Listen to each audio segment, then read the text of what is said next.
cette semaine, c'est la méditation religieuse en Occident, hein, sachant que sur les 3 conférences que j'ai prévues dans le cycle, il y en a 2 sur l'Occident et la 3e sur l'Orient, hein, la méditation en Orient, qui évidemment sera très riche, avec beaucoup de références.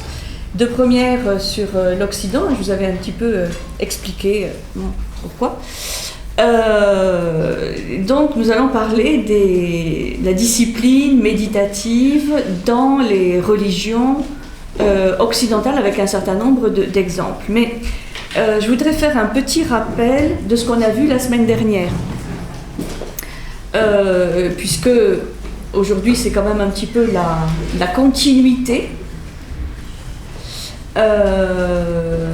C'est la continuité, donc comme il y a un certain nombre de personnes qui n'étaient pas là la semaine dernière, j'ai la liste.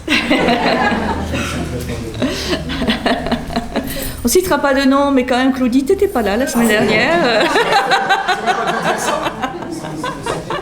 Bon, bref. Et de toute façon, ça fait du mal à personne. Non, hein, d'accord. De se rappeler un petit peu ce qu'on a vu la semaine dernière en introduction du cycle. Hein. Donc, je le rappellerai rapidement, mais quand même, je vais faire un petit rappel. Donc, ce qu'on a vu, c'est que la méditation, puisque j'ai intitulé ce cycle « L'art traditionnel de la méditation », la méditation est une discipline universelle qu'on trouve partout. Dans toutes les traditions philosophiques, hein, j'insiste sur le mot philosophique, ou spirituelles, avec l'objectif d'aboutir à une transformation, avoir plus grand que soi, avoir plus large que soi, et aussi avoir plus profondément. Donc ce n'est pas une discipline exclusivement orientale, comme on pourrait le penser aujourd'hui, mais avec tout un côté universel et qu'on va donc évidemment trouver aussi en Occident. Donc la méditation, on peut le définir comme une quête de profondeur, menée par le mental, enfin pas exclusivement, mais disons qui est dirigée, menée essentiellement par le mental, et qui va élargir le pouvoir de compréhension, de captation, de vision de choses, et de faire émerger à la conscience un certain nombre de connaissances qui peut-être étaient enfouies, mais un petit peu endormies. Et le fait d'aller solliciter cette intériorité, eh bien, va pouvoir faire surgir des choses pas forcément nouvelles, qui étaient déjà, mais qui avaient besoin d'être activées, d'être un peu titillées pour ressortir à la conscience. Donc, comme le dit cité Mathieu Ricard, la méditation permet de se familiariser avec une nouvelle vision du monde. Quand je parle d'une vision plus large, c'est de se familiariser avec une nouvelle vision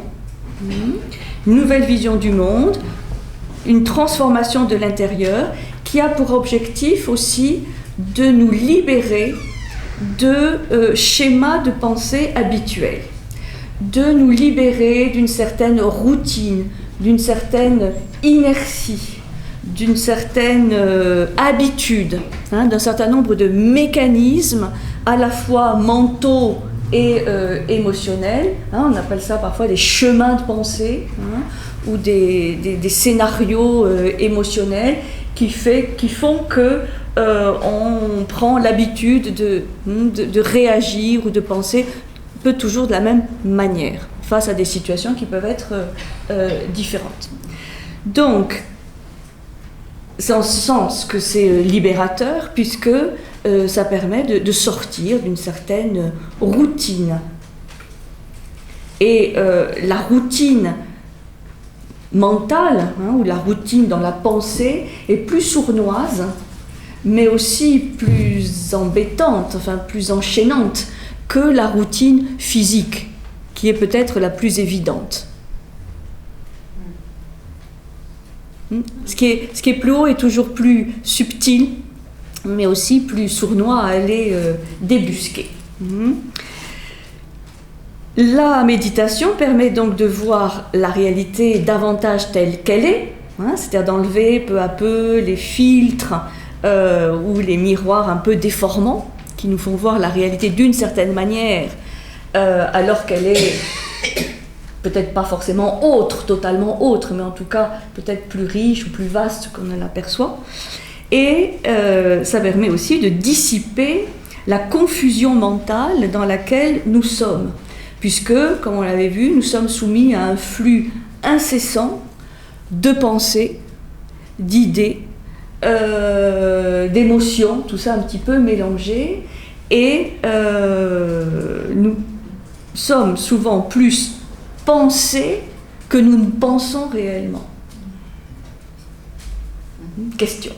Enfin, à se poser, est-ce que vraiment je pense, et comme disait René, est-ce que je suis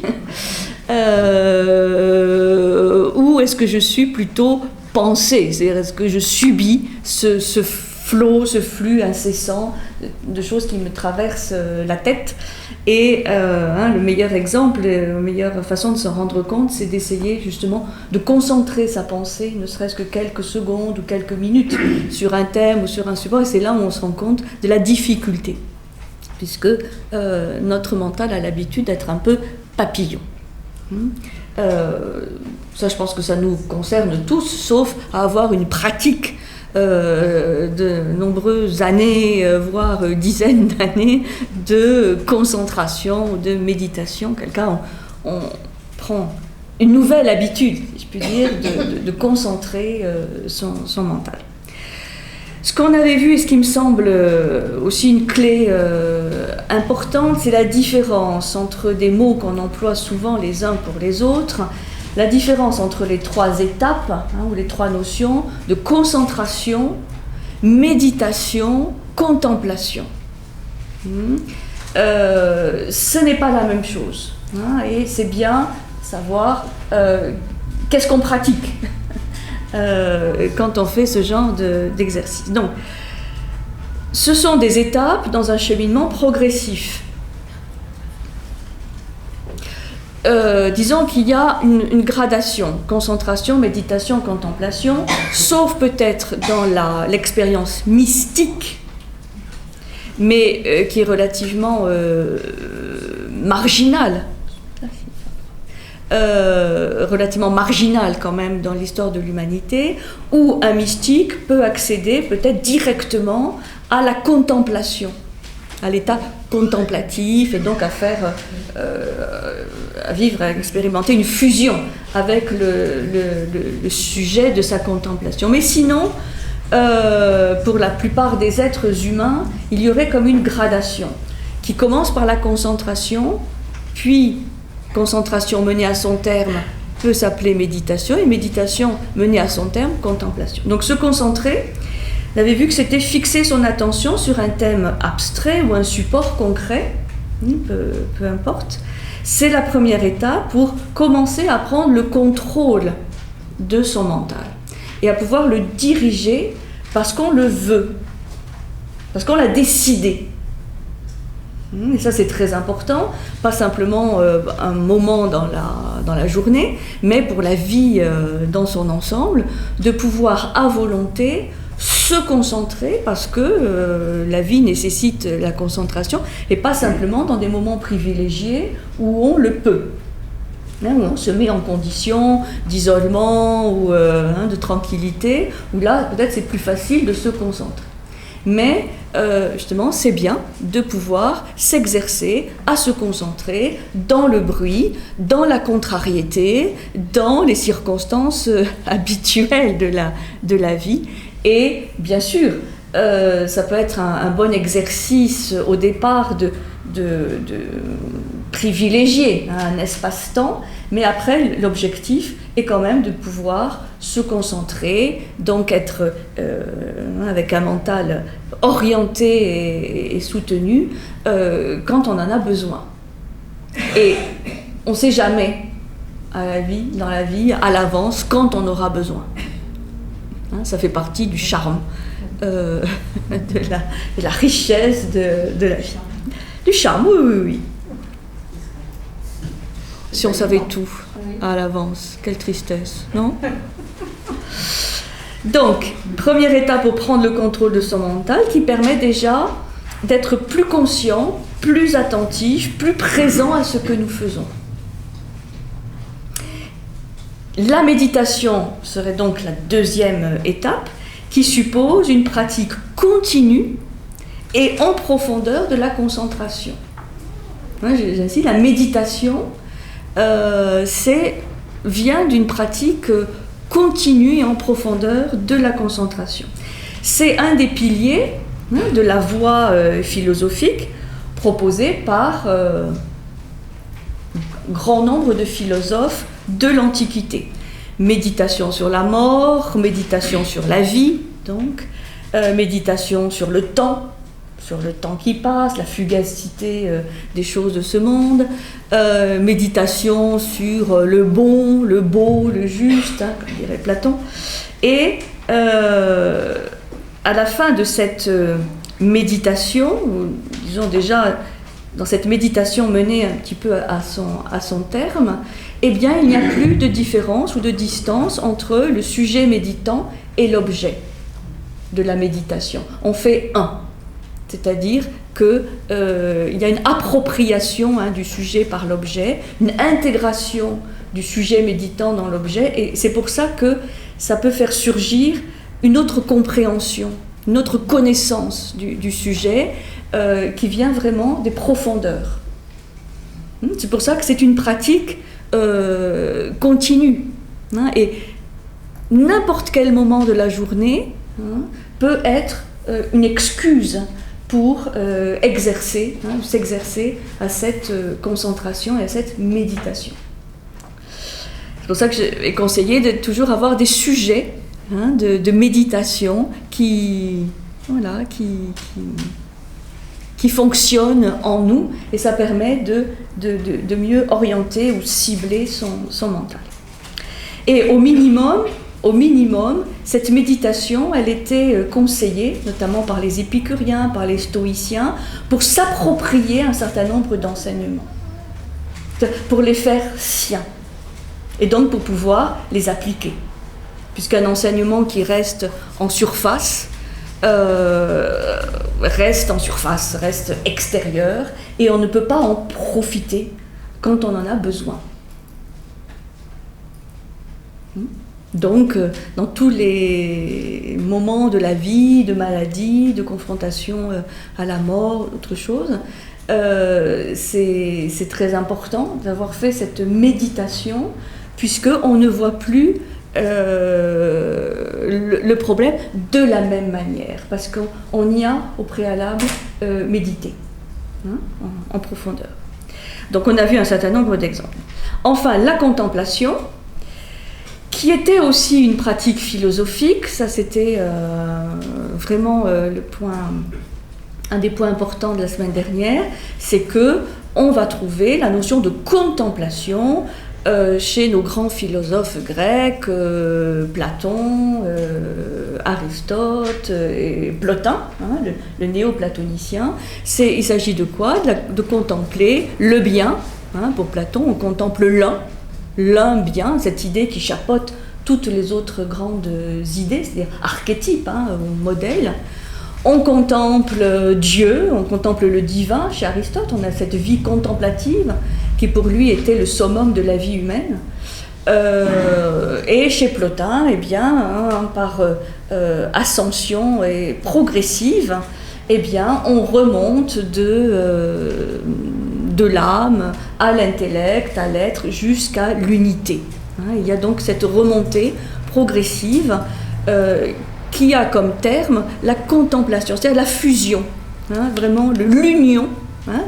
Les orientaux disent le yoga, l'union, yug, c'est l'union avec le sujet de la contemplation. D'où ces états d'extase ou d'enthousiasme ou de ravissement, de transport, où l'âme est transporté jusqu'à l'origine en fait du monde quelque part. Mais on peut revivre à l'envers tout le processus d'émanation ou de création ou de manifestation en remontant pas à pas. Et c'est là où, comme dit Platon, on voit avec les yeux de l'âme. C'est-à-dire on voit avec une vision interne, une vision intérieure, et pas simplement avec nos yeux physiques. Et ça c'est vrai pour tous les sens, pour la vue, pour l'ouïe, pour l'odorat, pour le goût, le toucher, où il y a le développement d'un sens interne. C'est un sens qui est affiné pour passer du toucher au tact, par exemple, ou passer de la vue, la vision extérieure à une vision intérieure des choses. Donc, développement des perceptions internes. Alors, à partir des philosophes romains, donc, qui coïncident à peu près avec le début du christianisme, le mot contemplation va prendre une signification religieuse qu'elle ne va plus quitter. C'est-à-dire, le mot contemplation déserte la notion de contemplation et la pratique de la contemplation, déserte le domaine de la philosophie pour devenir exclusivement le domaine de la religion. C'est ça qu'on va voir aujourd'hui. Donc, c'est pas simplement le terme qui disparaît, mais c'est là aussi un peu la pratique, à la fois de la contemplation et de la méditation. A fortiori, ces deux notions disparaissent, et on va dire aussi un peu la concentration, disparaissent du domaine de la philosophie. Au fur et à mesure que se développe aussi une vision plus rationnelle de la philosophie. Donc, cette notion de contemplation va ne subsister en philosophie que dans le domaine de l'esthétique, qui s'intéresse à l'art et à la science du beau. Donc, la méditation, la concentration vont aussi déserter le domaine de la philosophie, alors qu'elles en étaient quand même un des piliers. À partir du moment où la philosophie n'est plus considérée comme une pratique, ou comme un mode de vie, mais comme une approche théorique. Pas théorétique, mais théorique, un petit peu intellectuelle. Et on l'avait vu rapidement, même si les philosophes modernes, Descartes, Kant, Leibniz, Spinoza, ou les philosophes contemporains, comme Lévinas ou Wittgenstein ou d'autres grands noms, Ricoeur ou autres, pratiquent évidemment la concentration pour écrire leurs œuvres et réfléchir. Ils le font à titre individuel. Ah, j'ai oublié. Manque de concentration. J'ai oublié de dire les portables. Profitons, s'il y en a d'autres. C'est le moment.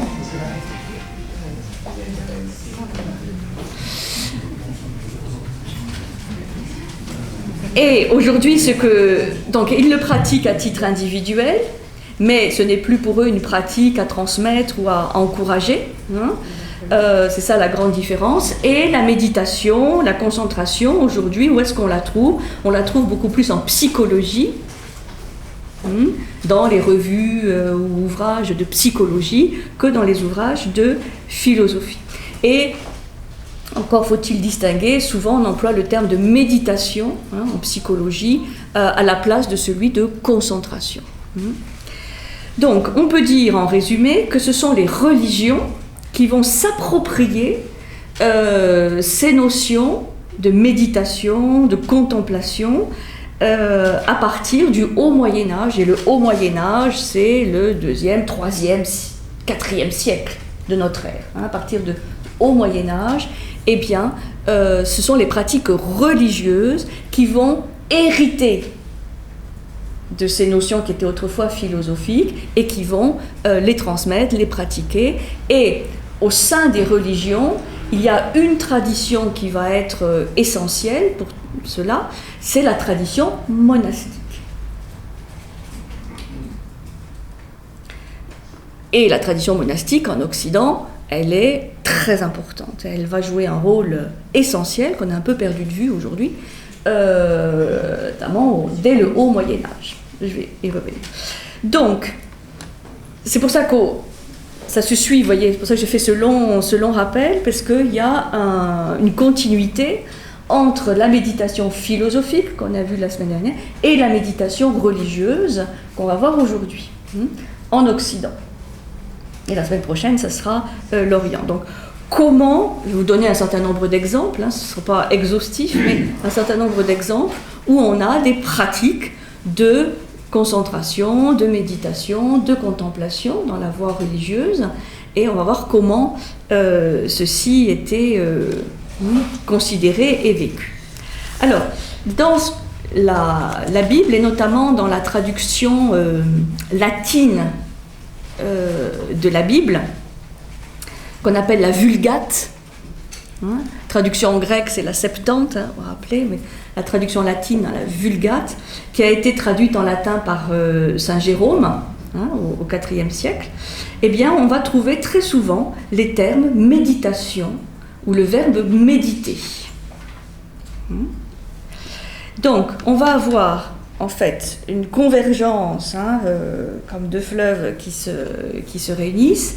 D'une part, la tradition de la philosophie antique, de la philosophie grecque, la philosophie gréco-romaine, et puis la tradition biblique.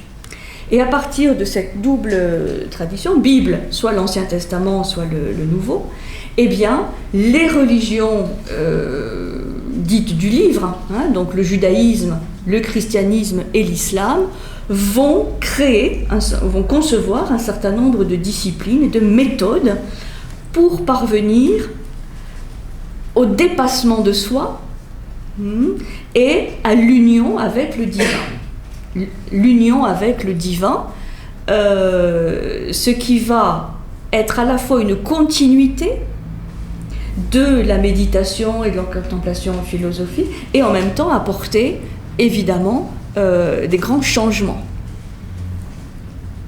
Puisque ce n'est pas la même chose, la contemplation philosophique que la contemplation religieuse, même si la frontière est parfois ténue. Donc, le judaïsme, le christianisme, l'islam, donc ça sera évidemment pour l'islam à partir du Coran, et des recommandations du prophète Mahomet. On va trouver aussi des conseils et des recommandations pour la méditation et pour la contemplation. Donc, dans le judaïsme, je vous donne quelques exemples et puis on va les développer après. Dans le judaïsme, on va surtout trouver la tradition kabbaliste, tradition de la Kabbale, qui est un peu l'ésotérisme juif, qui va notamment méditer, pas seulement, mais c'est un point assez central, méditer sur les lettres, vous savez, sur les 22 lettres de l'alphabet hébreu que l'on trouve dans la Torah. Donc là, évidemment, le support de travail et de méditation, sont les 5 premiers livres, donc l'Ancien Testament, la Torah, et il va y avoir tout un exercice de concentration, de méditation sur ces lettres utilisées dans la Torah de l'alphabet, sachant que chaque lettre équivaut à un nombre dans la langue hébraïque. Donc, je vous donnerai quelques exemples de ces méditations, et aussi une méditation sur les multiples noms de Dieu. Ça va être commun au judaïsme et à l'islam. Dieu a de multiples noms, a de multiples attributs, et évidemment c'est un support privilégié, les noms et les attributs de Dieu ou d'Allah. C'est un support privilégié de méditation, parce que ça donne quand même un peu plus de prise à la méditation que la notion peut-être plus abstraite de Dieu. On concentre, on médite et on invoque aussi à voix haute, ça c'est un autre élément important, les attributs et les adjectifs en fait, ou les noms, différents noms de Dieu. Donc ça c'est dans le judaïsme. Ensuite on a toute la tradition monastique chrétienne qui va hériter de cette discipline de méditation, de contemplation, notamment lorsque Saint Benoît fonde la règle qui va organiser l'ordre des bénédictins. la règle de Saint Benoît au VIe siècle, et va, dans cette règle, il est dit, préconiser de s'exercer, notamment pour les jeunes moines, à la lecture et à la méditation. Et il va y avoir, tout au long du Moyen-Âge, de nouvelles techniques, nouvelles disciplines qui vont apparaître, la méditation, notamment à partir du milieu du Moyen-Âge, lorsque la méditation sur la vie du Christ et les différentes étapes de la vie du Christ va se développer. Donc là, c'est moins sur l'enseignement, on va dire, essentiel qu'on trouve dans les évangiles, mais de méditer sur ces étapes de la vie christique, puisque la vie christique est une vie à imiter dans les méditations des moines. Donc par exemple, c'est un peu plus tard, c'est à l'époque de la Réforme, mais Ignace de Loyola, quand il va fonder l'ordre des Jésuites, avec ses fameux exercices spirituels, eh bien, va donner un certain nombre d'exercices progressifs par rapport à la vie de Jésus. Donc évidemment, là c'est une nouveauté introduite par la méditation religieuse. On a dans le christianisme orthodoxe, puisqu'il n'y a pas simplement la tradition monastique du christianisme d'Occident, mais aussi se développe dans la religion orthodoxe, on va avoir la pratique de ce qu'on appelle l'hésychasme, sur laquelle je reviendrai tout à l'heure. Hésychasme, ça s'écrit H-E-S-Y-C-H-A-S-M-E, hésychasme, qu'on appelle aussi la prière du cœur. Et qui est une pratique très intéressante, puisque c'est une pratique qui se rapproche beaucoup de ce qu'on trouve dans le soufisme, comme prière ou invocation, ou également dans certaines pratiques hébraïques, juives, où il y a fait de caler sa prière ou son invocation sur le rythme de sa respiration et en même temps d'accompagner de certains mouvements du corps ou de la tête. Donc là on voit une petite réintégration de l'aspect corporel.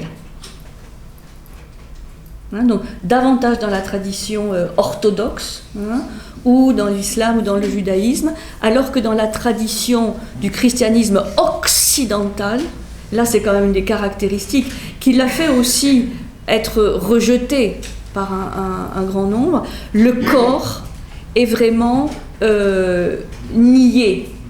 C'est-à-dire, le corps est vu comme quand même le support du désir, du mal, et il faut coûte que coûte le maîtriser, le contrôler, l'oublier. Et c'est pour ça qu'on va trouver dans la discipline monastique des périodes de jeûne, de pénitence, qui nous mènent parfois à la limite du supportable, parce que le corps n'est pas intégré, au contraire, vu comme un empêcheur, un empêchement à la pratique de la concentration et de la méditation. Je crois que c'est une des raisons aussi pour lesquelles aujourd'hui on se tourne beaucoup plus volontiers en Occident vers les pratiques orientales, où le corps est beaucoup plus intégré et vu comme un support, pas qui empêche, mais qui peut même aider. Parce qu'à partir du moment où on commence à contrôler son corps, on peut contrôler et maîtriser des choses plus subtiles. Et d'où le succès, je crois, des méditations orientales qui ont un rapport moins entaché de péché que la tradition occidentale. On y reviendra parce que ceci est aussi un petit peu à nuancer. Donc l'hésychasme dans la religion orthodoxe, qui est une méthode de contemplation qui vise la rencontre avec Dieu dans le silence et la paix de l'âme et du cœur. Donc c'est une très belle tradition qu'on trouve aujourd'hui, par exemple, dans les monastères du mont Athos, en Grèce, qui a été un petit peu l'héritier qui a repris toute cette discipline. En islam, donc notamment dans le soufisme, la méditation se nourrit évidemment des sourates, de quelques sourates du Coran, des attributs divins, et de l'invocation à voix haute de ce qu'on appelle les 99 noms d'Allah. Et c'est ce qu'on appelle la pratique du dhikr, D-H-I-K-R, dhikr en arabe, qui est à la fois une méditation sur les textes, mais aussi une invocation à voix haute des noms de Dieu. Et là, c'est très important aussi par rapport au corps, cette réintégration de la voix, puisque la voix a une puissance tout à fait, tous les chanteurs le savent, une puissance incroyable, alors que c'est vrai qu'en Occident, on a plutôt privilégié la prière silencieuse. Vous voyez, c'est des voix différentes. La prière dite en soi, in petto, et par contre, il y avait le chant, notamment le chant grégorien, qui était une discipline là, faisant quand même intervenir le corps à travers la voix, mais tout ce qui est prière, qui est quand même si important dans la tradition monastique, se fait en général en silence. Voilà, pour un petit tour de ces traditions qu'on va voir, sans oublier une autre pratique universelle aussi et qui a été beaucoup développée en Occident, qui est la pratique du pèlerinage, c'est-à-dire la marche méditative. Et on sait bien, pour ceux qui l'ont pratiqué, que sans faire forcément le grand pèlerinage de Saint-Jacques de Compostelle, la marche sur le GR20 de Corse ou ailleurs, la marche est une discipline très propice à la méditation, à condition évidemment de ne pas être dans un groupe immense et de penser surtout au pique-nique qu'on va faire quand on sera arrivé au sommet. Il y a un certain nombre de conditions pour que la marche soit vraiment quelque chose de profitable au niveau de la méditation et de la concentration. Bon, vous avez compris. Bon. Les pèlerinages, donc ça c'est aussi une pratique, là aussi qui n'est pas forcément nouvelle, puisque je vous rappelle qu'une des pratiques dans le lycée d'Aristote, les péripatéticiens, c'était de philosopher, méditer en marchant. Donc, dire que voilà, on n'a rien inventé, tout ça est très ancien. Donc ça c'est Fernand avec les rando-philos, qui devrait être content, puisqu'effectivement, le fait de marcher de manière consciente, en silence, en méditation sur un sujet, peut amener à un état de ravissement, un état contemplatif, même s'il est de courte durée. On n'est pas là dans la quantité, mais dans la qualité de l'instant. Alors, je vais commencer par la tradition monastique, chrétienne, qui est la plus importante des traditions monastiques d'Occident. Le christianisme a énormément développé cette discipline monastique, que ce soit le christianisme d'Orient, orthodoxe, ou d'Occident. Et aujourd'hui, on a, je pense, un peu oublié l'importance essentielle de ces réseaux de monastères et d'ordres au Moyen-Âge, pendant tout le Moyen-Âge. Étymologiquement, le moine est celui qui vit seul. Ça vient du grec monos, moine, celui qui vit seul. Et le mot s'est élargi pour pour s'appliquer à tous ceux qui se retirent du monde, avec beaucoup de variantes, mais ceux qui se séparent de la société des hommes pour se vouer justement à la prière, au service de Dieu. Alors, si ces moines vivent isolés, on va les appeler des ermites, ou des anachorètes, ermites, anachorètes, et il y a toute une tradition occidentale de cela. Et s'ils vivent en communauté, donc en groupe, on les appelle les cénobites. Donc, la tradition monastique n'est pas exclusivement chrétienne, mais c'est vrai que c'est elle qui va dominer l'Occident médiéval. Son fondement et sa spécificité se trouvent dans l'Évangile, et notamment une mise en pratique d'une parole, d'une injonction du Christ, qui a dit « Si quelqu'un veut être mon disciple, qu'il renonce à lui-même, qu'il se charge de sa croix et qu'il me suive. »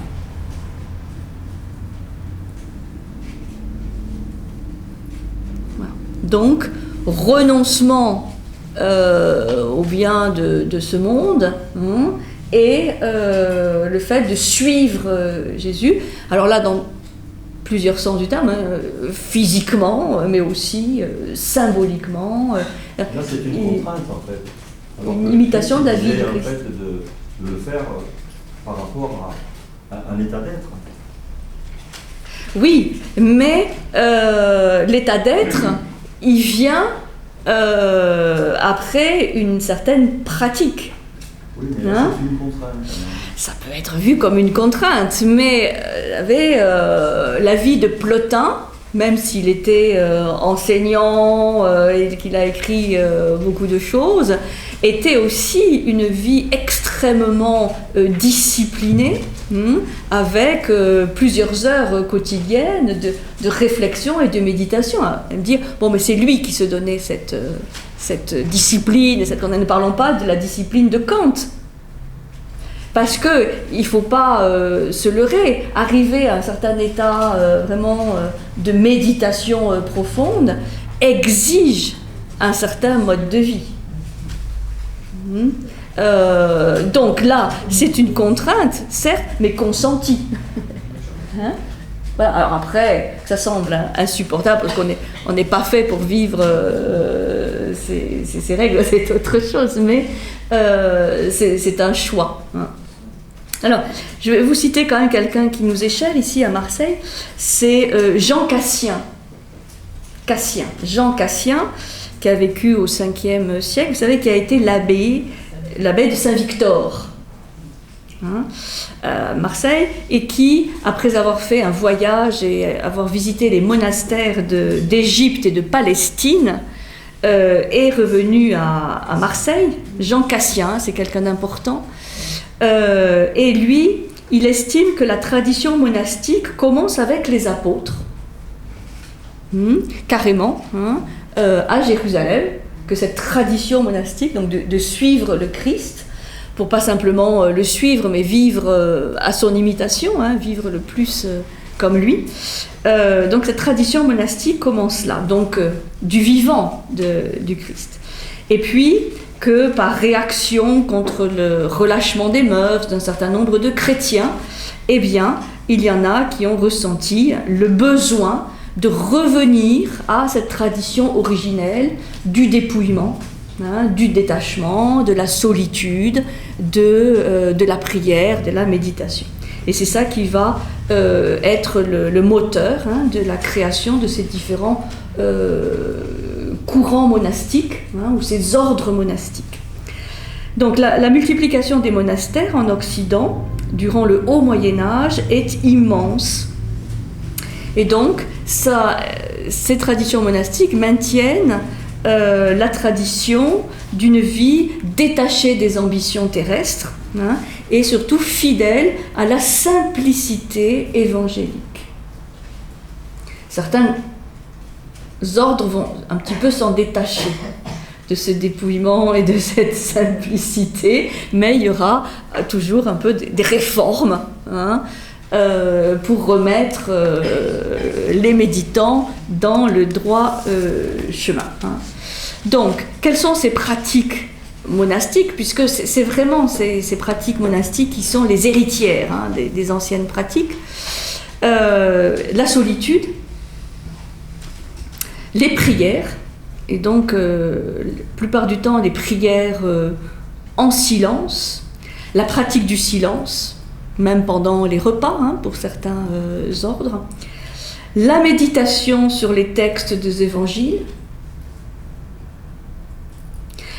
l'examen de conscience,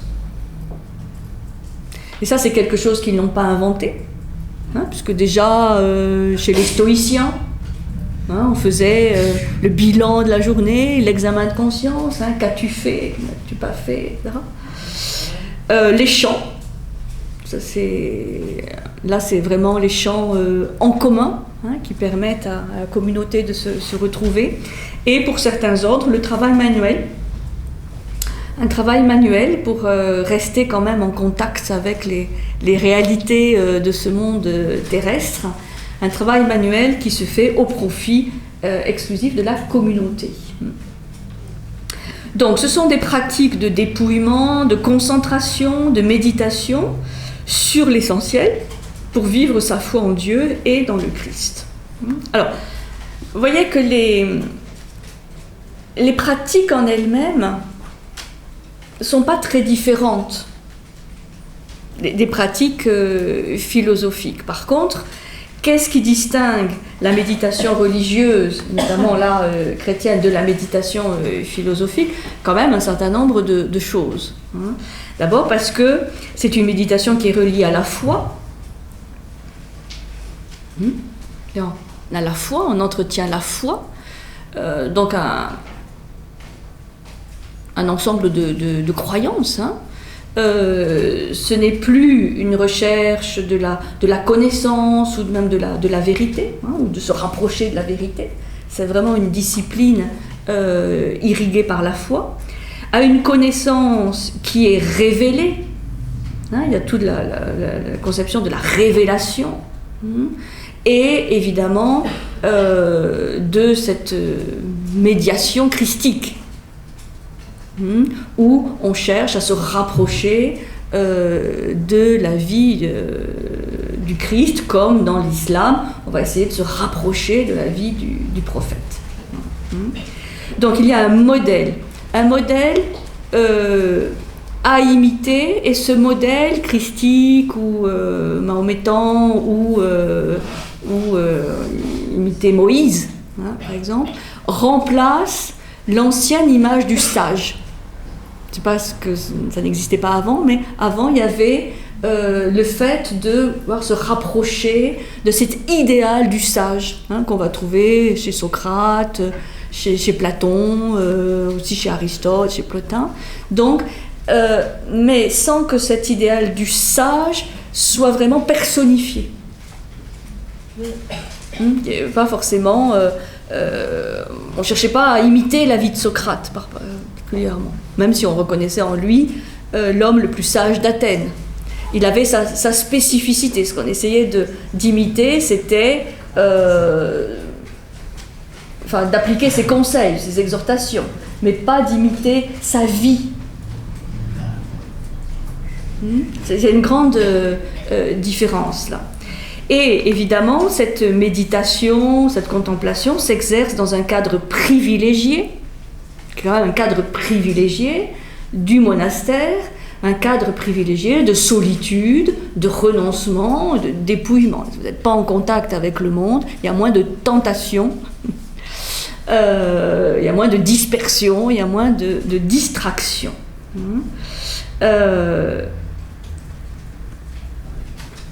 Et la grande différence aussi, comme j'ai souligné, c'est quand même ce déni du corps qu'il s'agit de vaincre, je dirais presque de mater, quoi, hein, avec une pratique de jeûne et de pénitence qui est parfois, comme l'a souligné Saint Bernard, à la limite des possibilités humaines. Donc là, oui, Là, oui, effectivement, peut-être y a-t-il quelque chose qui peut-être était accessible à un certain nombre, mais qui n'était peut-être trop exigeant.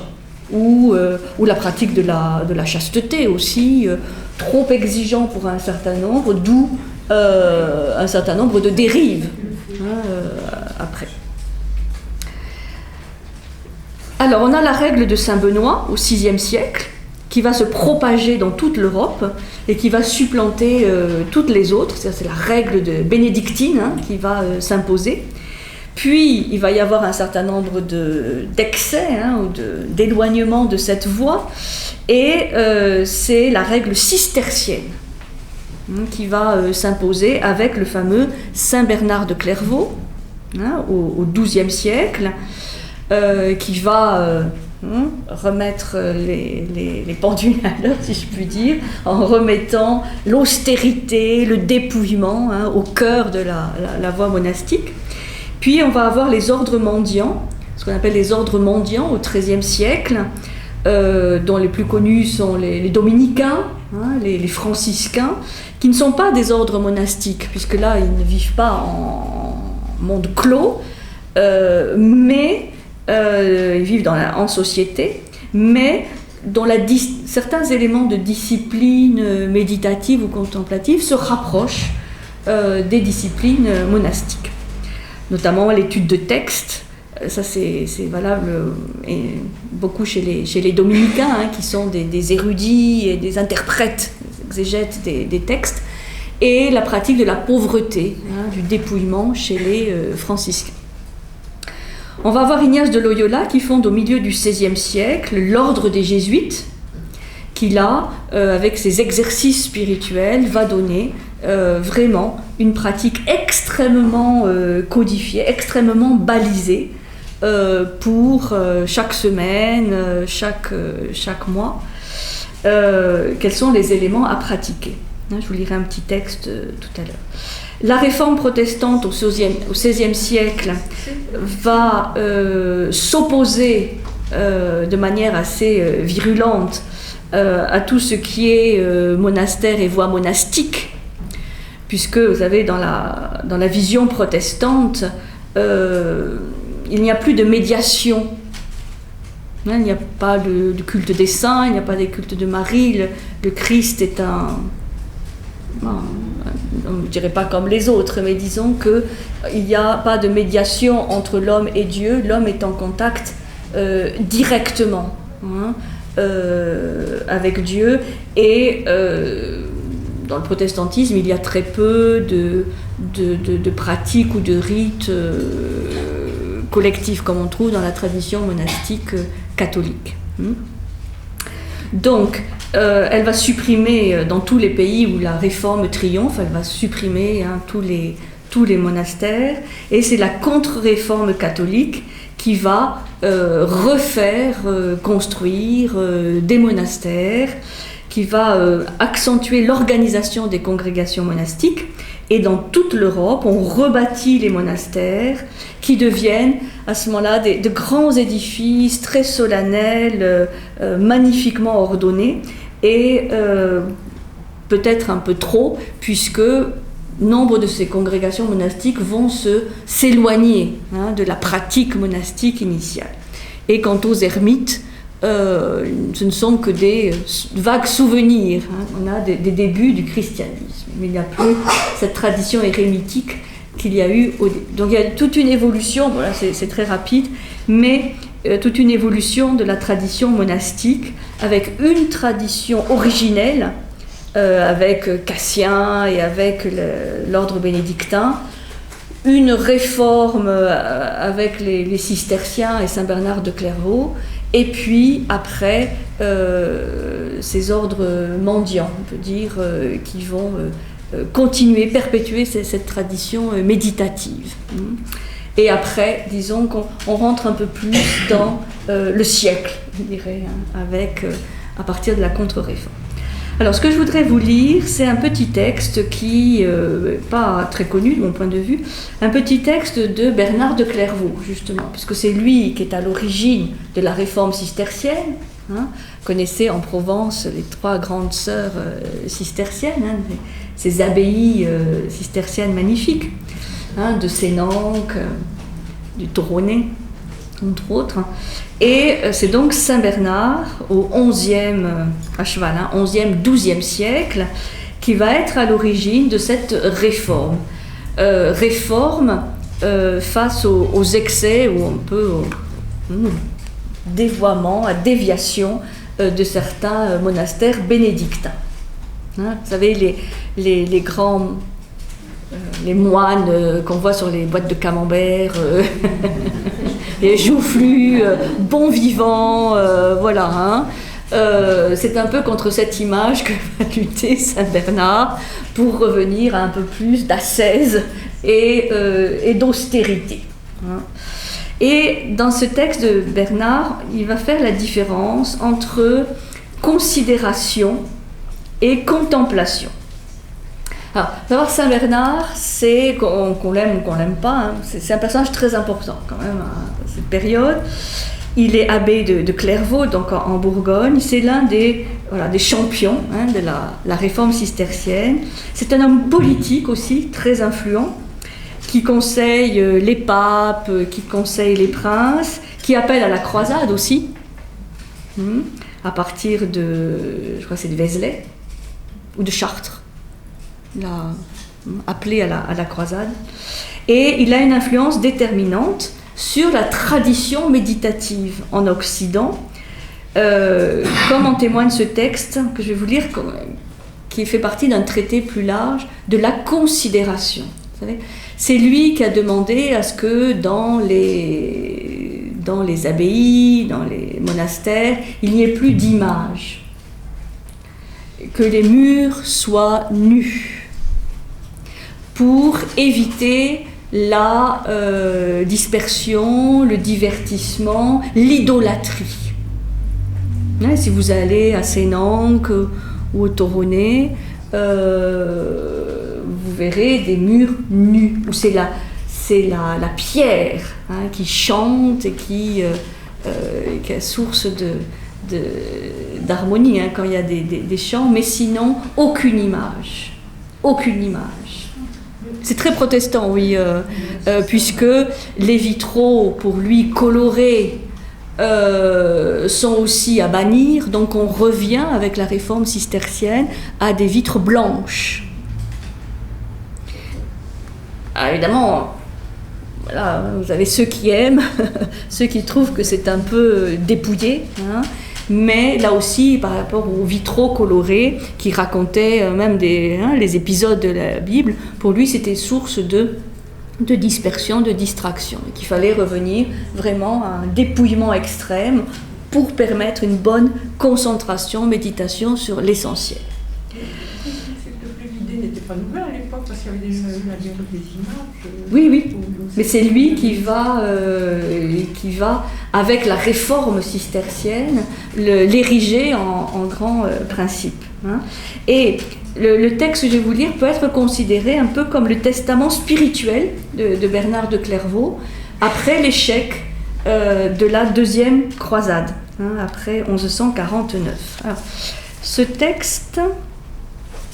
Voilà, donc il est tiré d'un traité qui s'appelle « De la considération ». Je vais vous lire quelques petits passages, parce que vous verrez le lien qui existe en fait entre ce qu'il appelle lui la considération et ce qu'on appelait autrefois la concentration ou la méditation.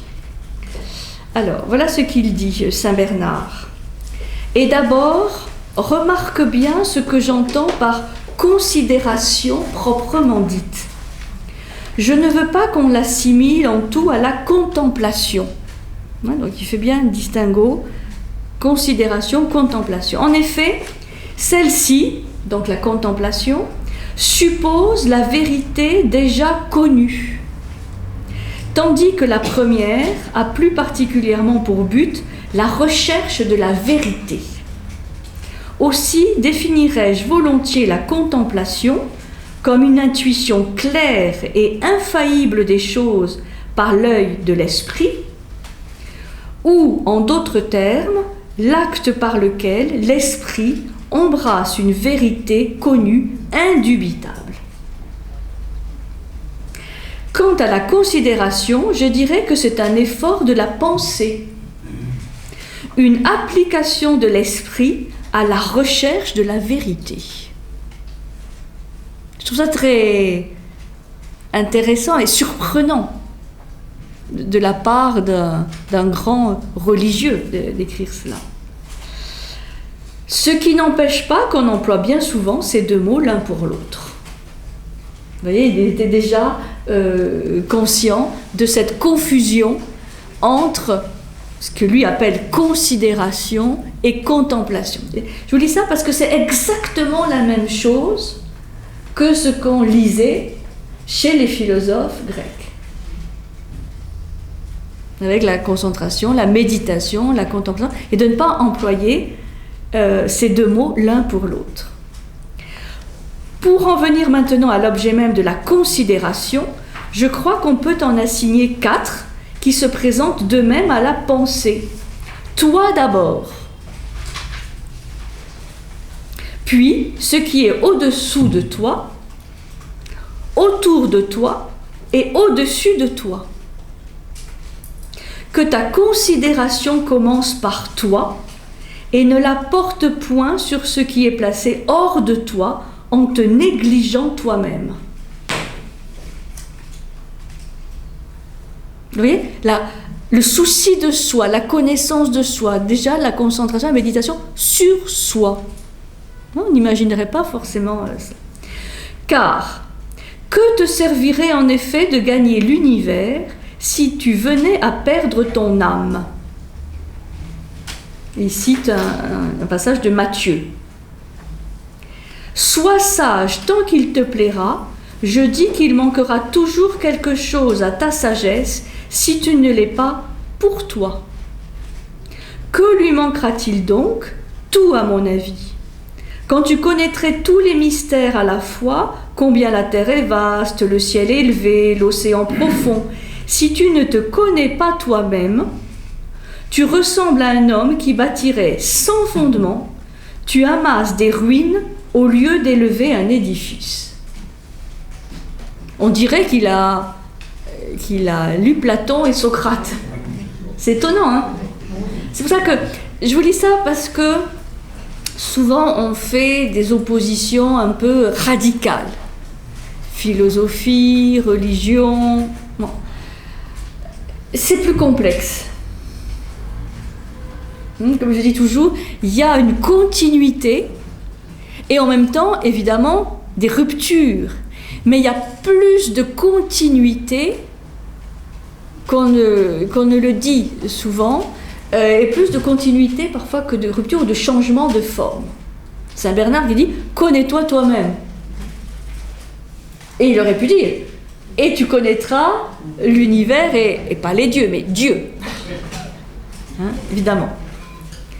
Nul ne peut donc passer pour sage s'il ne l'est pour lui-même, en sorte que tout sage sera d'abord sage pour soi et boira le premier de l'eau de sa propre fontaine.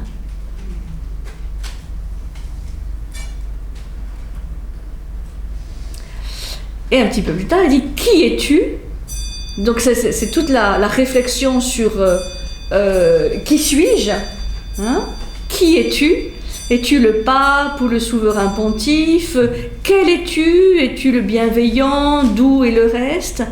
Quoique la considération, alors ça c'est un passage vraiment intéressant, quoique la considération, le premier de ces 3 points, convienne plutôt à un philosophe qu'à un successeur des apôtres. Et il se rend compte que ce qu'il est en train d'écrire est plus...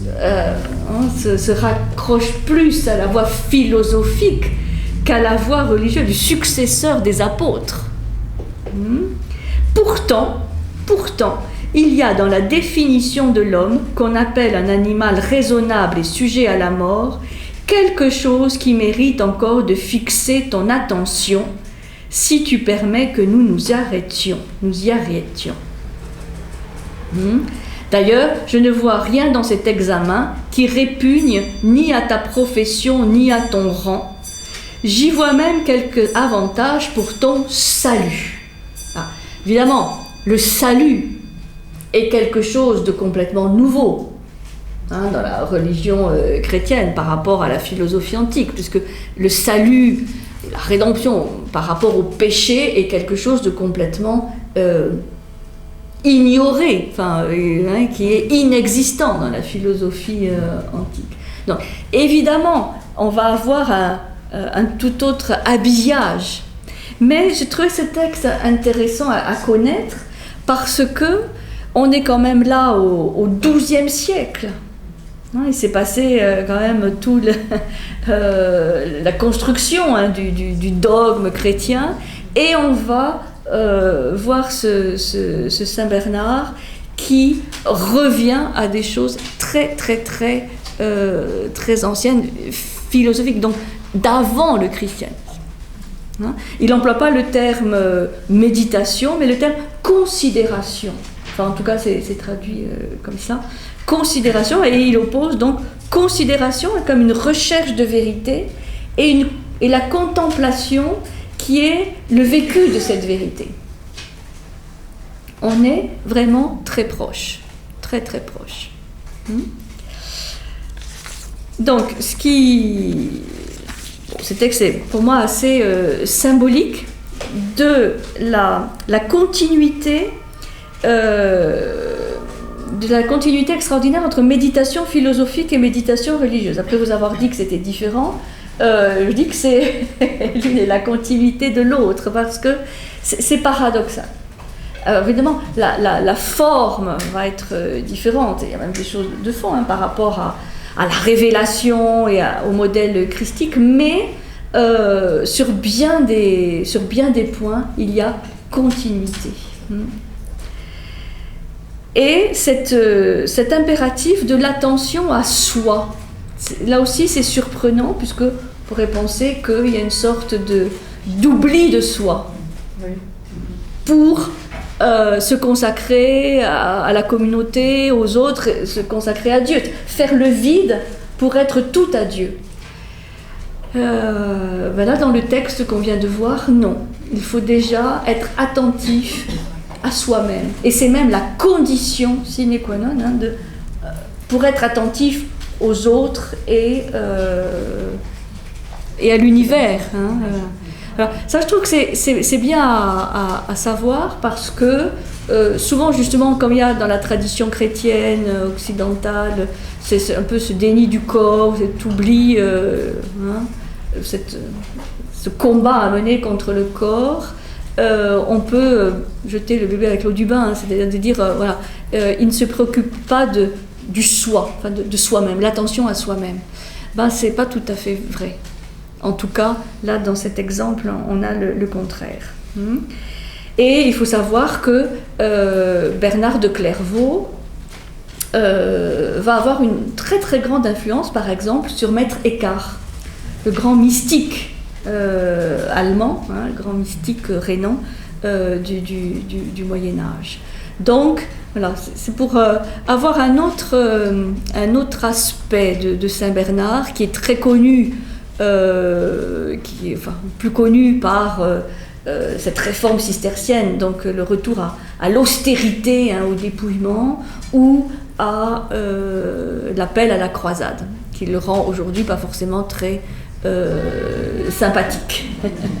Donc voilà, c'est pas que je veuille réhabiliter Saint Bernard, mais il faut quand même rendre à Saint Bernard qui est Saint Bernard. Bon. Ensuite, je voudrais vous parler, mais on va peut-être faire une petite pause avant, de Saint Ignace de Loyola. Ignace de Loyola, c'est 15e, 16e, donc donc, quand même pour finir avec cette tradition monastique ou érémitique ou anachorète des débuts, des premiers siècles. Il faut savoir que c'est cette tradition monastique qui est la tradition essentielle qui va continuer la tradition philosophique. C'est cette tradition des différents monastères.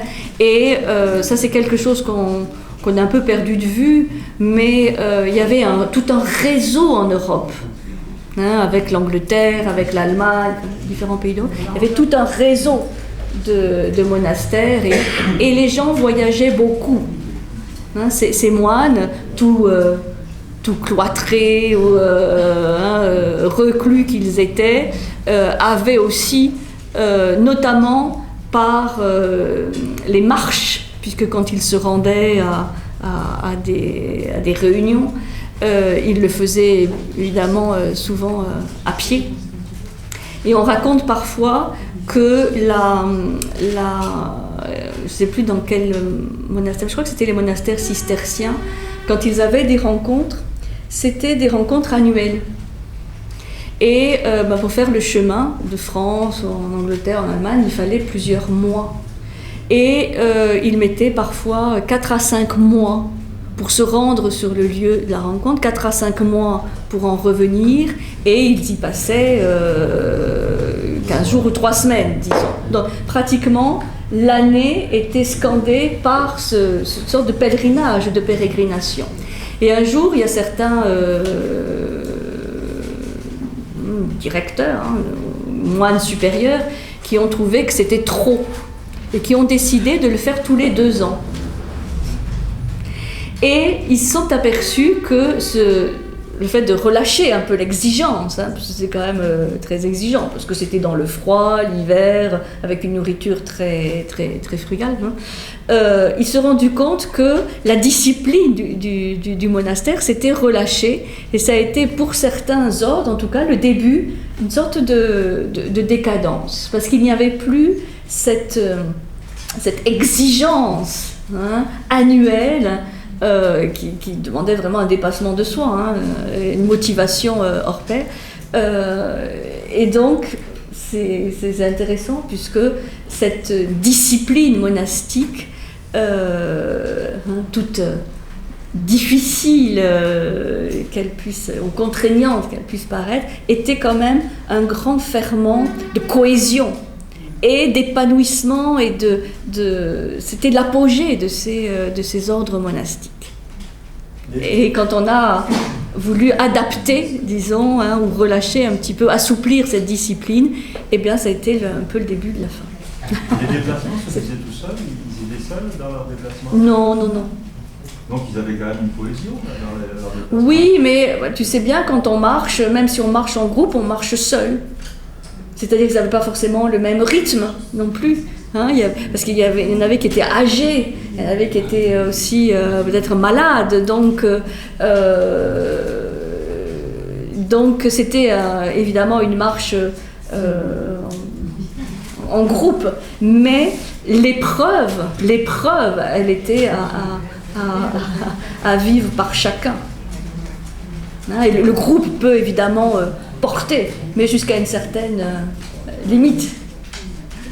Ou quand tu commences à douter, on va se demander quel est le sens de tout cela, ce voyage annuel, vraiment trop exigeant, trop dur. Bon, c'est vraiment la solitude.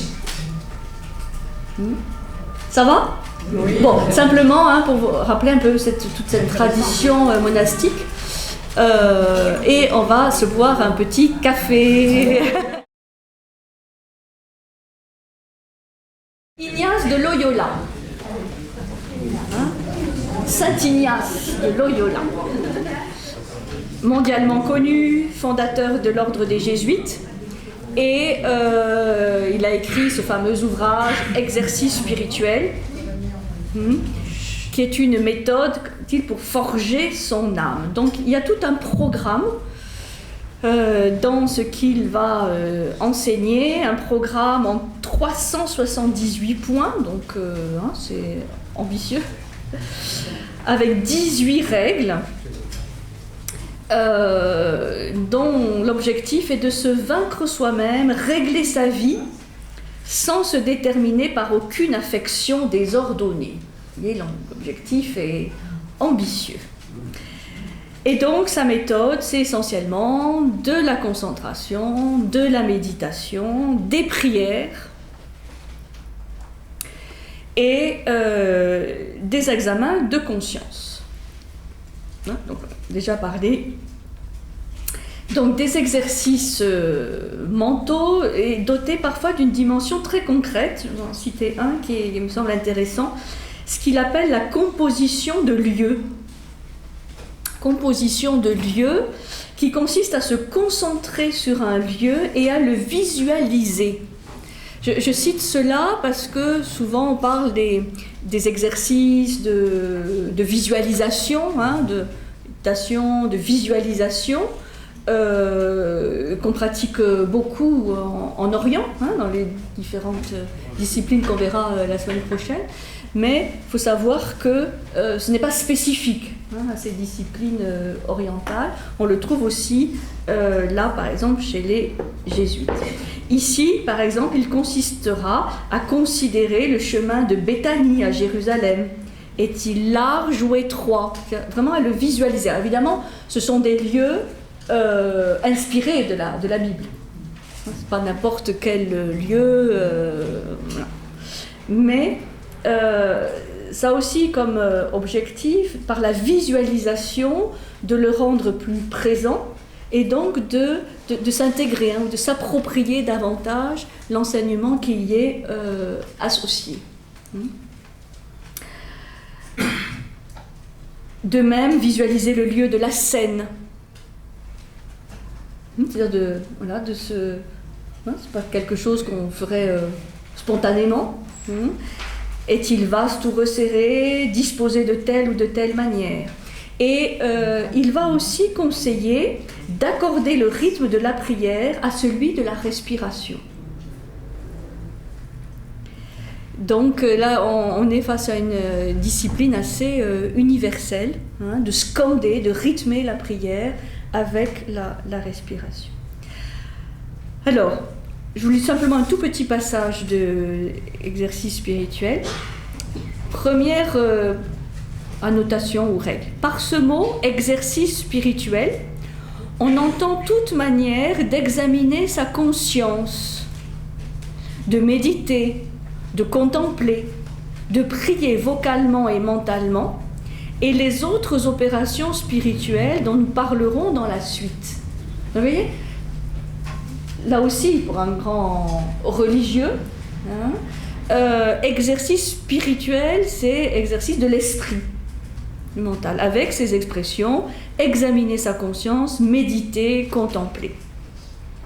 En effet, comme se promener, marcher, courir sont des exercices corporels, lui ne préconise pas la marche méditative. De même, les différents modes de préparer et de disposer l'âme à se défaire de toutes ses affections déréglées, et après s'en être défait à chercher et à trouver la volonté de Dieu dans le règlement de sa vie en vue de son salut, s'appellent exercices spirituels. Donc pour lui, exercice spirituel, c'est vraiment les exercices de l'esprit, c'est-à-dire du mental, hein, pour ordonner la psyché désordonnée. Comme celui qui reçoit les exercices doit employer 1 heure à chacun des 5 exercices ou contemplations qui se font chaque jour, celui qui les donne aura grand soin de l'avertir, de faire toujours en sorte que son esprit trouve le repos dans la pensée, qu'il a consacré 1 heure entière à chaque exercice. Là, c'est ce que je disais tout à l'heure, il y a des exercices différents, puisqu'ils sont un petit peu par rapport à la vie du Christ. Mais le premier exercice, c'est la considération, la contemplation des péchés. La seconde, la vie de notre Seigneur Jésus-Christ jusqu'au dimanche des Rameaux, inclusivement. La troisième, la passion. La quatrième, sa résurrection et son ascension. C'est-à-dire que là, c'est chaque semaine ou chaque mois, on médite sur un des épisodes de la passion et la résurrection du Christ. Donc, obtenir le repos est plutôt plus que moins, car l'ennemi a coutume de mettre en usage toute son industrie pour nous faire abréger le temps que nous devons donner à la contemplation, à la méditation ou à l'oraison. Donc c'est vraiment un combat, hein, pour Saint Ignace de Loyola, un combat, et donc il conseille de plutôt faire plus que moins. Et enfin, là, sur le corps, bon, c'est vrai que là, c'est un peu plus difficile, même s'il dit qu'il faut toujours avoir un équilibre. À l'égard de la nourriture, sur quoi il faut remarquer que le retranchement du superflu n'est pas pénitence, mais tempérance. Il n'y a pénitence que lorsqu'on retranche quelque chose de ce que l'on pourrait prendre convenablement. Et dans ce sens, plus nous parvenons à retrancher, plus la pénitence est grande et louable, pourvu qu'elle n'aille pas jusqu'à ruiner les forces et qu'elle n'altère pas notablement la santé. Donc voilà, là, vous voyez une des règles de Saint Ignace, mais qui était aussi une règle monastique, c'est-à-dire de vraiment arriver au minimum, pour ne pas quand même ruiner sa santé, sinon après on ne peut plus méditer. Alors ça c'est vraiment quelque chose de spécifique, et comme quelqu'un m'a interrogé à la pause là-dessus, c'est vrai que Saint Augustin va avoir un rôle essentiel dans le fait de faire du péché originel quelque chose d'essentiel qui donc rejaillit sur toute l'humanité et dont il faut pouvoir se purifier pour obtenir le salut. La notion de salut de l'âme, s'il faut sauver l'âme, c'est qu'elle est en perdition. Et si elle est en perdition, c'est à cause de l'empreinte de ce péché originel qui remonte au fait d'avoir été chassé du paradis, donc remonte à Adam et Ève. Avant Saint Augustin, Saint Augustin c'est le IVe siècle, donc c'est lui qui, comme souvent en tant que converti, va prêcher quelque chose d'assez extrême et donc va instaurer cette notion de péché et de salut comme vraiment un des dogmes fondamentaux de l'Église. Alors que les premiers pères de l'Église étaient beaucoup plus souples, disons, à ce sujet. Ils ne parlaient pas tant de péché et donc de rédemption ni de salut, parce qu'eux-mêmes étaient pétris de culture grecque, de culture antique, pour laquelle il n'y a pas de péché. Même s'il y a nécessité d'une ascension, ce n'est pas pour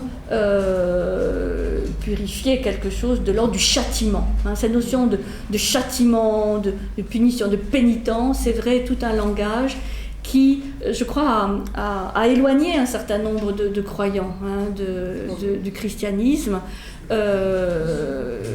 parce que c'est trop abrupt.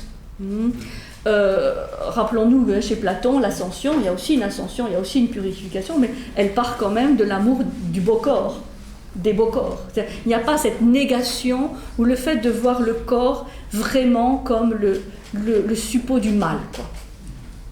Du désir, de la passion. Voilà. Là-dessus, c'est vrai qu'à partir de Saint-Augustin, c'est très, très fort. On va trouver aussi des disciplines ascétiques en Orient, très extrêmes, contre lesquelles, par exemple, Bouddha s'opposera. Enfin, c'est la voie du juste milieu. Bon. Alors,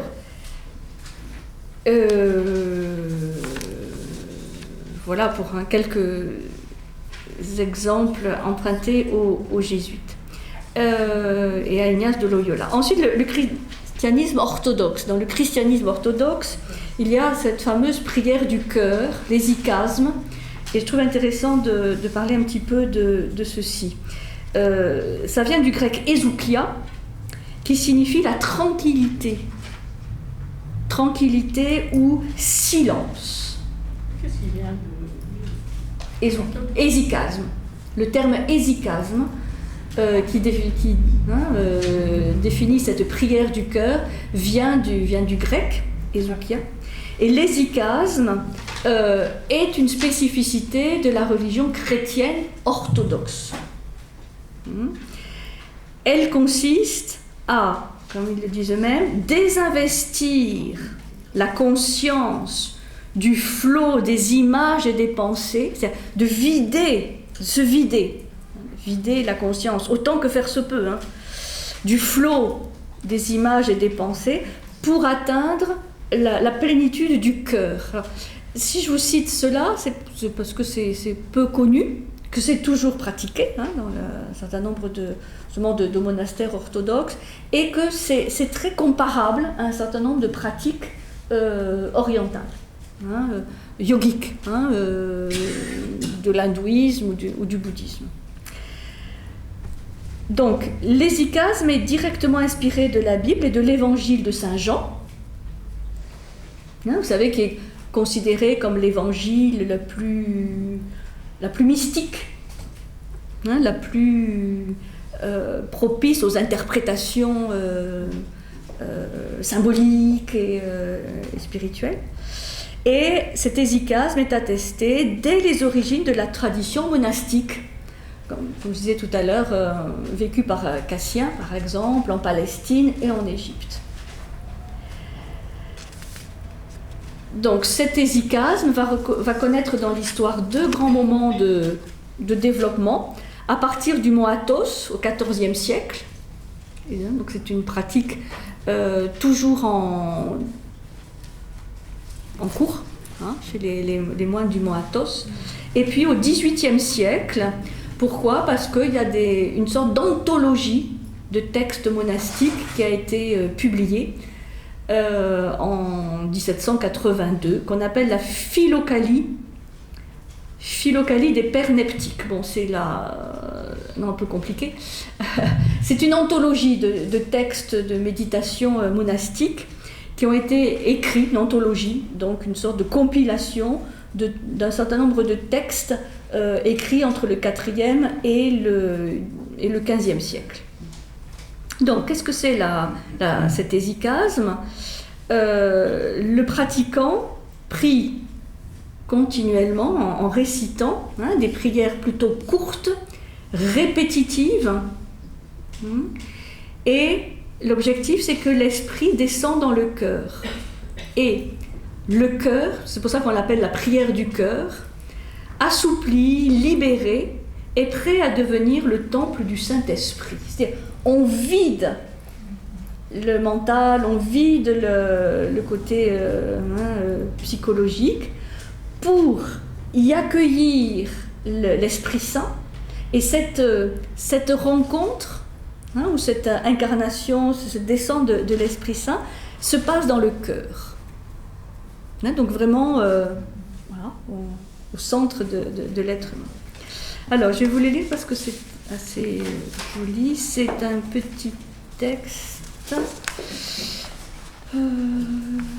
qui est tiré justement de cette anthologie. Commence à introduire dans ton cœur la prière de Jésus. Alors, voilà qu'est-ce qui est dit dans ce texte. Alors, représente-toi ainsi ton cœur. Tourne tes yeux comme si tu le regardais à travers ta poitrine. Et écoute de toutes tes oreilles comment il bat coup après coup. Quand tu te seras fait à cela, efforce-toi d'ajuster à chaque battement de ton cœur, sans le perdre de vue, les paroles de la prière. Donc, voilà, c'est une adaptation, on cale les termes de la prière. Là, c'est au battement du cœur, soit, dans d'autres cas, au rythme de la respiration, pour que le corps soit partie prenante à cela.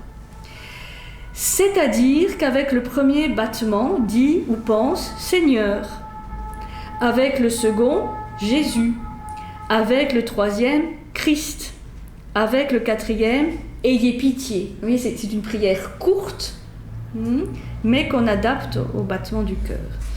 Avec le cinquième « De moi », et répète souvent cet exercice. Cela te sera facile, car tu es déjà préparé à la prière du cœur. Puis, quand tu seras habitué à cette activité, commence à introduire dans ton cœur la prière de Jésus et à l'en faire sortir en même temps que la respiration. c'est-à-dire en inspirant l'air, dis ou pense Seigneur Jésus-Christ, et en l'expirant, ayez pitié de moi. Si tu agis ainsi assez fréquemment et assez longtemps, tu éprouveras bientôt une légère douleur au cœur, puis peu à peu il y naîtra une chaleur bienfaisante. Avec l'aide de Dieu, tu parviendras ainsi à l'action constante de la prière à l'intérieur du cœur.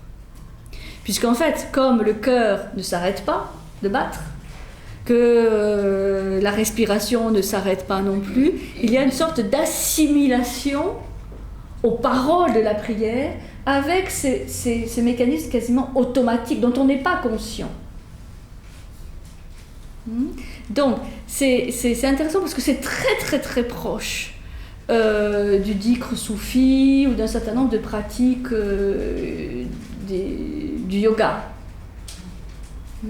Où là, oui, le corps est réintégré dans la pratique et doit même aider à trouver le rythme de la prière. Donc évidemment, ça suppose d'être très concentré, parce qu'on ne peut pas dire à voix haute ou à voix basse, peu importe les termes de la prière en pensant à autre chose.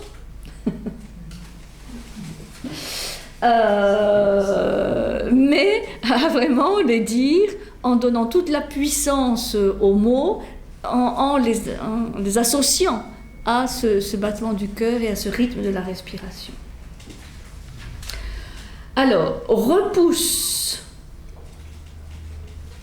Pardon, à l'intérieur du... Mais surtout, garde-toi de toute représentation, de toutes images naissant dans ton esprit pendant que tu pries. Repousse toutes les imaginations. C'est exactement, on vous explique dans la méditation, où il faut laisser passer. Il ne faut pas se crisper ou vouloir repousser de manière volontariste les pensées, les images qui arrivent, mais de les laisser passer peu à peu, de les dissoudre, de les repousser. Il y a quelque chose d'universel dans tous ces pratiques. Car les pères nous ordonnent, afin de ne pas tomber dans l'illusion, de garder l'esprit vide de toute forme pendant la prière. Et il est certain que d'associer la prière au cœur ou à la respiration aide à vider l'esprit de toutes ces images, de toutes ces formes. Oui, c'est une technique, comme toutes les techniques ou disciplines de méditation, qui ont une finalité. Mais là, on voit bien qu'il y a un choix de concentration sur le cœur, sur la respiration, pour essayer de ralentir ou de vider le flot d'images et de pensées. C'est ce qu'on explique aussi dans la méditation, la concentration zen, où on prend déjà conscience de ce flot, de ce flux, et peu à peu on essaie de le diminuer ou de le chasser, mais gentiment, sans violence, puisque toute violence ne fait que renforcer. Ça c'est le grand défi. Bon, voilà, je ne vais pas passer plus de temps là-dessus, mais c'est intéressant de voir dans une pratique donc occidentale, du christianisme, disons, plutôt orthodoxe, mais une pratique occidentale, quelque chose de très très très proche de ce qu'on trouve dans d'autres pratiques méditatives. Un autre exemple que je voudrais vous citer, j'ai déjà évoqué tout à l'heure, c'est la méditation dans la Kabbale. Alors, l'origine, disons, de la méditation, certains disent qu'elle vient d'un texte de la Genèse, où un soir, Isaac sortit méditer dans les champs. Isaac, sorti méditer dans les champs, et des commentateurs expliquent que le verbe hébreu pour expliquer cette sortie méditative dans les champs, le mot yaswa désigne vraiment pas simplement une promenade, un délassement, une détente, mais une promenade méditative. Et ce serait pour ces commentateurs la preuve, le témoignage que dans le judaïsme, il y a une pratique très très ancienne, le début, de cette marche méditative, et donc de la méditation, une sorte de pérégrination, de marche méditative. Et il existe aussi des traces de ces marches méditatives dans des textes mystiques juifs de l'Antiquité, ou du Haut Moyen-Âge, qui relatent aussi l'ascension de l'âme, c'est-à-dire que pour faciliter l'ascension de l'âme, eh bien, il est préconisé une marche, une promenade méditative. Gravir l'échelle spirituelle suppose la concentration intérieure, la méditation, donc là aussi, on retrouve ces mêmes notions, et avec donc cette préconisation de la concentration sur la marche. Alors, ces enseignements, donc, du début du judaïsme ou des mystiques juifs, vont être repris par ce qu'on appelle la Kabbale. La Kabbale, qui, elle, est un mouvement qui voit son développement à partir de la Provence, donc chez nous, à partir du XIIe ou XIIIe siècle. C'est le moment où la Kabbale médiévale vraiment prend son essor, XIIe, XIIIe siècle. Et donc, elle accorde une importance majeure, cette Kabbale, à la préparation mentale, qui permet l'ascension et donc, à un moment donné, peut-être l'union avec le monde divin. Bon, vous vous rappelez qu'on avait étudié la Kabbale, l'arbre des séphirotes, avec les piliers, etc., les 10, quelque part, expressions du divin. Donc là aussi, il y a vraiment des étapes. Sauf peut-être chez les mystiques, comme je disais tout à l'heure, mais sinon, chez la plupart des kabbalistes, il s'agit de vivre la pérégrination dans les 10 séphirotes, ou les 10 séphiras, qui sont l'expression de la manifestation du divin qui, lui, est un. Et donc, dans un certain nombre de courants kabbalistiques, on va mettre l'accent sur la méditation sur les lettres utilisées dans la Torah, sur les lettres, les 22 lettres de l'alphabet hébreu, et les 72 noms de Dieu. Parce qu'on ne sait pas toujours, dans le judaïsme, en tout cas dans cet aspect ésotérique du judaïsme, qui est la Kabbale, il y a 72 noms de Dieu. Comme on va trouver 99 noms de Dieu en islam. Et donc tout cela est pour favoriser l'union avec les mondes supérieurs. Alors on a un kabbaliste très célèbre du nom d'Abraham Aboulafia, qui a vécu au XIIIe siècle. Donc en même temps que saint Thomas, saint Bonaventure, ils sont contemporains. Kabbaliste Aboulafia, qui va détailler ses méthodes méditatives au moyen des 22 lettres de la Torah et de leur combinaison. Et c'est quelque chose qui est encore pratiqué par un certain nombre de kabbalistes, puisque Kabbale existe toujours en tant que discipline initiatique ou méditative. Donc il s'agit d'étudier tout le pouvoir, vraiment de se concentrer sur le pouvoir de chaque lettre, donc qui est aussi un nombre, et surtout des combinaisons, ce qui va donner une expression par exemple numérique à chaque mot, puisqu'un mot est composé de lettres, et donc quand on multiplie, quand on associe chaque lettre au nombre auquel il est associé, ça va donner un nombre. Et donc ce qui est étudié et ce qui est source de méditation, ce sont les différentes combinaisons possibles et aussi associations de mots, par exemple, qui ont la même valeur numérique. Parce que si deux mots ont la même valeur numérique, c'est qu'il y a peut-être un rapport entre eux.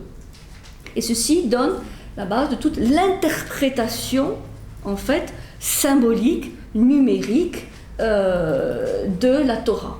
Un certain nombre de passages, en tout cas, de la Torah. Alors, il s'agit à la fois de se concentrer par la pensée sur les lettres, de les réciter, aussi en accord avec le rythme de la respiration, le balancement de la tête et le mouvement des mains. Donc là, il y a aussi le corps, hein, ce balancement de la tête, vous le voyez par exemple devant le mur des lamentations à Jérusalem, et pas seulement, c'est-à-dire que pour les kabbalistes, ça accompagne, disons, ce balancement de la tête et aussi des mains, fait intervenir le corps, et il est vrai que lorsque le corps intervient, c'est une manière aussi de le discipliner, de le maîtriser, de le contrôler, et d'éviter tout ce qui est geste parasite, enfin, un parasite entre guillemets, geste de dispersion, hein, qui prouve qu'on n'a pas la maîtrise du corps. Là, je vais vous lire un tout petit passage, si jamais vous voulez pratiquer cette discipline. C'est un texte justement du fameux Abraham Aboulafia. Commence par combiner d'abord les lettres du tétragramme seulement. Les lettres du tétragramme, c'est les 4 lettres de Yahvé, hein, sans les voyelles, avec simplement les consonnes. Les lettres du tétragramme seulement, et observe chacune de ces combinaisons. Déplace-les et fais-les permuter comme une roue, c'est-à-dire en avant et en arrière, comme un rouleau de parchemin. Hein, ça rappelle les rouleaux de la Torah, hein, qui sont justement enroulés. Et ne t'arrête que si tu vois son sens augmenter à force de combiner le tétragramme, et si tu crains de voir ton imagination se troubler et tes idées s'emporter. C'est-à-dire, on se concentre, et quand la conscience décroche, hein, et qu'il y a d'autres, il vaut mieux arrêter. Ça, je trouve ça intéressant. Vous comprenez? C'est-à-dire, on visualise les lettres, on les permute, et on reste concentré sur le plus de sens qui va donc apparaître à partir du tétragramme, qui est quand même le nom sacré par excellence. C'est pas simplement une compréhension, hein, peut-être superficielle qu'on peut avoir du tétragramme, mais vraiment rentrer en profondeur. Pour cela, il y a tout cet exercice de visualisation et de permutation des lettres. Par contre, quand il dit ne t'arrête que si tu vois ton imagination se troubler et tes idées s'emporter. Ça, c'est un conseil vraiment important, me semble-t-il. Au lieu de se crisper, hein, et de vouloir à tout prix continuer, ce qui se voit parfois dans des pratiques de concentration, même si on sent que on a décroché, on pense à toute autre chose, on se dit bon, allez, il faut que j'y arrive, il faut que quand même je refasse, et donc on se tend, hein, mais d'une tension un peu violente. Et dit non, arrête. Et c'est vrai qu'il vaut mieux de dire bon, ben voilà, là j'ai décroché, j'arrête, je fais une pause et je reprends, ou je ne reprends pas, plutôt que de se tendre, hein, et de se dire il faut absolument y arriver. C'est ce que je crois qu'on discutait là avec quelqu'un la semaine dernière. Cet attachement au résultat, c'est-à-dire voilà, je veux un résultat, est un piège énorme. Donc, plutôt se dire, dans tous ces exercices, et on le verra évidemment la semaine prochaine, dans tous ces exercices de concentration, méditation, faut pas de volontarisme. L'essentiel est de le faire. Ce à quoi on arrive, aucune importance. C'est ça aussi l'apprentissage du détachement. Et on constate, je suis arrivé, pas arrivé. Et il n'y a pas de jugement. Et il n'y a surtout pas de compétition. Tiens, l'autre, il y arrive. Et moi, j'y arrive pas. Ça, c'est terrible. Terrible. Donc là, il lui dit bien, si tu vois que dans ton imagination, il commence à y avoir les pensées, les idées d'emporter, tu arrêtes. Ensuite, après une interruption, tu y reviendras et tu le questionneras, jusqu'à ce que tu en ressortes un secret de sagesse. Ne le quitte pas. Voilà, l'objectif, c'est de faire surgir un secret de sagesse. C'est-à-dire quelque chose qu'on découvre, et qu'on a découvert par soi-même. Donc, indélébile, quoi. Une vérité. Une vérité. Un trésor, lui dit, un secret de sagesse. Ensuite, tu passeras au second nom, Adonai. Vous savez, c'est un des noms de Dieu. Il n'y a pas que Yahvé, mais Adonai. Interroge-le sur son fondement et celui-ci te révélera ton secret. On rentre en lien, donc en concentration, mais là ça peut être aussi la méditation, avec ce que ce mot, ce nom sacré a à nous apprendre, à nous dire. Alors tu le comprendras dans sa vérité linguistique. Ensuite, tu reliras les deux noms. C'est là où commencent les combinaisons. Yahvé, Adonai. Tu les combineras, tu porteras toute ton attention et tu les interrogeras. Ils te feront part de profonds secrets de sagesse. Ensuite, tu combineras les lettres d'El Shaddai, qui équivaut au nom divin Hachem, et lui aussi te révélera sa part. Puis tu permuteras les lettres d'Elohim, Elohim, un autre nom de Dieu. Et lui aussi te révélera ses secrets. Enfin, assemble les 4 noms et tu retrouveras des merveilles divines qui sont des prodiges de sagesse. Voilà. Donc là, on est dans une sorte d'herméneutique, d'une interprétation, mais vraiment d'un genre particulier, qui est la méditation sur des lettres, leur visualisation, leur permutation, leur combinaison, pour faire surgir un sens nouveau. Et donc aller plus en profondeur dans la compréhension de ce Dieu. En utilisant les lettres hébraïques, les prophètes accédaient à un haut niveau de méditation. Ils purifiaient leurs âmes par le truchement de l'essence spirituelle insérée dans les lettres et de l'unification qui relie tous les degrés entre eux. Donc là, il y avait aussi cette visualisation de l'arbre des séphirotes pour comprendre comment fonctionne l'un et le multiple. Que chacune des séphiras est une expression à un degré différent de cette unité divine. En entrelaçant les lettres, ils pouvaient voir comment les univers éternels s'emboîtent les uns dans les autres. Ainsi grandissait-il en savoir jusqu'à accomplir les buts en accord avec ses forces spirituelles. Je lis ça parce que c'est vrai que comme dans toute chose, il y a une sorte un peu de désacralisation de ces pratiques, même aujourd'hui dans la Kabbale, où on finit par se divertir à voir les associations des lettres et des nombres, à les combiner, mais ça devient presque une technique comme un peu en numérologie, et on fait après des interprétations qui sont quand même assez superficielles. C'était pas un jeu ni un divertissement, c'était vraiment une pratique spirituelle. Parce que malheureusement, on a tendance à oublier. Les lettres ont une puissance spirituelle, puisque, surtout quand il s'agit des noms de Dieu, ou des séphiras. Elles servent à se purifier. Par ce moyen, ils accédaient à des univers merveilleux, se dépouillant de leur enveloppe physique. Vous voyez, là, on va vraiment jusqu'à la contemplation. Se dépouillant de leur enveloppe physique. C'est-à-dire, là, il y a un transport de l'âme, hors du corps. L'esprit devient alors si puissant que les sens physiques sont comme anéantis. La conscience franchit ainsi tous les degrés. Voilà un exemple de concentration, méditation, contemplation dans un cadre religieux,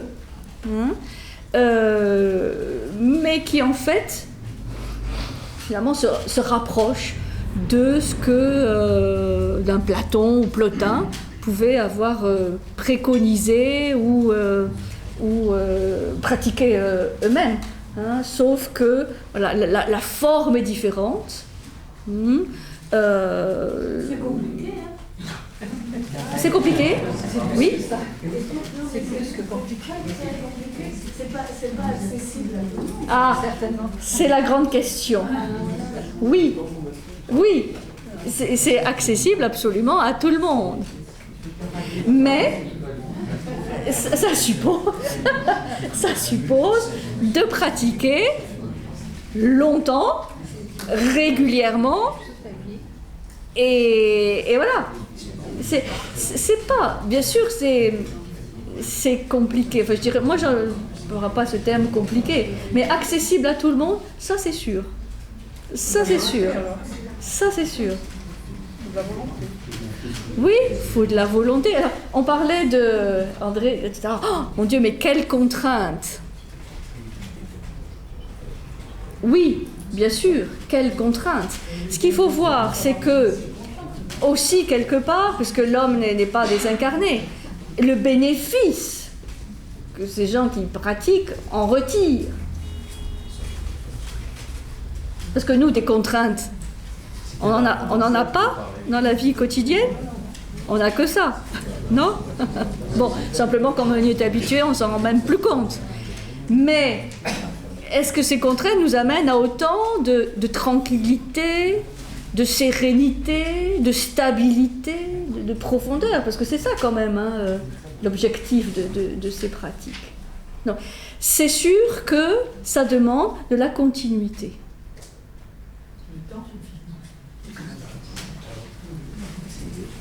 Du temps, vous savez, le temps, c'est très relatif. Parce que mieux vaut, on dit toujours, pratiquer 10 minutes par jour que un week-end tous les 6 mois.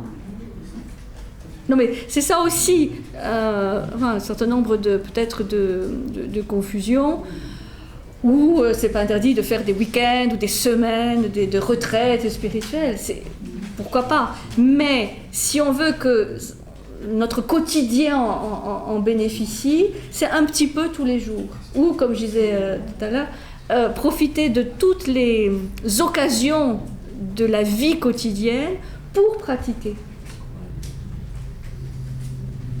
Et à partir du moment où on a un mental, ce qui est le cas de tous les êtres humains, c'est possible.